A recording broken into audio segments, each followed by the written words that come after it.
கர்த்தருடைய பரிசுத்தமுள்ள நாமம் மகிமைப்படுவதாக. இந்த நாளிலேயும் கூட தேவ பிள்ளைகளோடு சேர்ந்து இந்த காலை வேளையிலே தேவனை நோக்கி பார்ப்பதிலே மிக்க மகிழ்ச்சி அடைகின்றேன். இந்த நாளிலேயும் கூட தேவன் நமக்கு தந்தான வார்த்தை என்னவென்றால், சங்கீதம் 1வது அதிகாரம் 1வது வசனம் முதல் 3வது வசனம் வரை, துன்மார்க்கருடைய ஆலோசனை நடவாமலும் பாவிகளுடைய வழியில் நில்லாமலும் பரியாசக்காரர் உட்காரும் இடத்தில் உட்காராமலும் கர்த்தருடைய வேதத்தில் பிரியமாயிருந்து இரவும் பகலும் அவருடைய வேதத்தில் தியானமாயிருக்கிற மனுஷன் பாக்கியவான். அவன் நீர்க்கால்களின் ஓரமாய் நடப்பட்டு தன் காலத்தில் தன் கனியை தந்து இலையுதிராதிருக்கிற மரத்தை போல் இருப்பான். அவன் செய்வதெல்லாம் பாக்கியம்.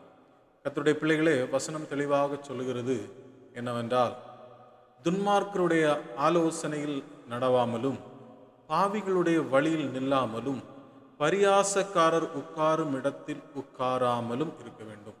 அதாவது துன்மார்க்கர் என்று சொல்லும்போது ரட்சிக்கப்படாத, தேவன் யார் என்று அறியாத, தேவனை தூஷித்து நடக்குகிறதான ஒரு கூட்ட ஜனங்கள் இன்னமும் நம்முடைய தேசத்திலே காணப்படுகிறார்கள். யார் தேவன் என்று மெய்தேவன் என்று அறிந்திருந்தும் அந்த மெய்தேவனை பின்பற்றாமல் ஏனோதானோ என்று தங்களுடைய வாழ்க்கையை வாழ்ந்து கொண்டிருக்கிறதான அந்த துன்மார்க்கருக்கும் பாவிகளுக்கும் அந்த பரியாசக்காரர் இருக்கிறதான இடங்களில் நாம் இருக்காமல் நம்முடைய வாழ்க்கையிலே கர்த்தருடைய வேதத்தில் பிரியமாய் இருந்து இரவும் பகலும் அவருடைய வேதத்தில் தியானமாக இருக்க வேண்டும். அப்படிப்பட்டதான ஒரு மனுஷனுடைய வாழ்க்கை எப்படி காணப்படுமே ஆனால், அவன் நீர்க்கால்களில் ஓரமாய் நடப்பட்டு தன் காலத்தில் தன் கனியை தந்து இலையுதிராதிருக்கிற மரத்தை போல் இருப்பான். அவன் செய்வதெல்லாம் வாய்க்கும்.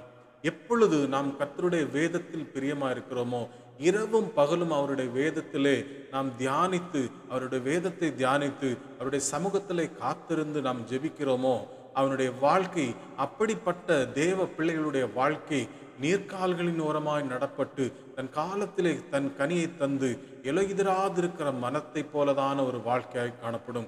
தேவ பிள்ளைகளே, நம்முடைய வாழ்க்கையிலும் நாம் இத்தனைதான் நம்முடைய வாழ்க்கையில் 1000 பேர் நமக்கு ஆலோசனை சொல்லி வந்தாலும், 1000 பேர் இதை செய்யாத இதை செய் என்று சொல்லி 1000 பேர் ஆலோசனை சொன்னாலும், கர்த்தருடைய வேதத்தில் நாம் பிரியமாய் இருப்போமே ஆனால் நம்முடைய வாழ்க்கை நீர்க்கால்களின் ஓரமாய் நடப்பட்ட அந்த ஒரு விருட்சத்தை போல இருக்கும். தேவ பிள்ளைகளே, நீங்களும் உங்களுடைய வாழ்க்கையிலே வேதத்தை அதிகமாக தியானித்து அவருடைய சமூகத்திலே காத்திருந்து ஜெபிக்கும் போது தெய்வம் உங்களுடைய வாழ்க்கையிலே செம்மையான நன்மையான ஆசீர்வாதங்களை தருவார். கர்த்தர் தாமே இந்த வார்த்தைகளால் உங்களை ஆசீர்வதிப்பாராக.